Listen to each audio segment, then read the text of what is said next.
Are you living life like a race?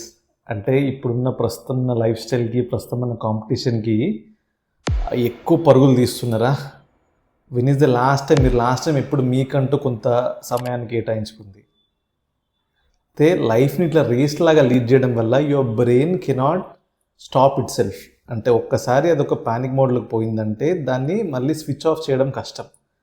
So దీనివల్ల మనకు నిద్రలో ఇబ్బందులు, యాంగ్జైటీ పెరగడము, డిప్రెషన్ పెరగడం ఇదంతా జరుగుతుంది. అయితే దీన్ని అంటే మొత్తానికి పని చేయకుండా కూర్చోమని కాదు, కానీ లైఫ్ని ఒక రేస్ లాగా భావించకండి. రేస్ లాగా భావించడం వల్ల ఏమంటే మీకు జీవితంలో ఉన్న that what we say mental ఎనర్జీని ప్రాపర్గా యూటిలైజ్ చేసుకోవడం కష్టమవుతుంది.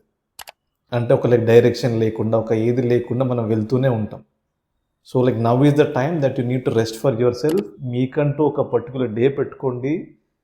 మీ బాడీకి కానీ మీ బ్రెయిన్కి కానీ కొంత కైండ్ ఆఫ్ రిలాక్సేషన్ ఇవ్వండి. ఫర్ ఎగ్జాంపుల్ మీరు జిమ్ చేస్తూ ఉంటే సేమ్ మజిల్ని కంటిన్యూస్గా యూజ్ చేస్తే ఏమవుతుంది, ఫెటిగ్లోకి పోతుంది.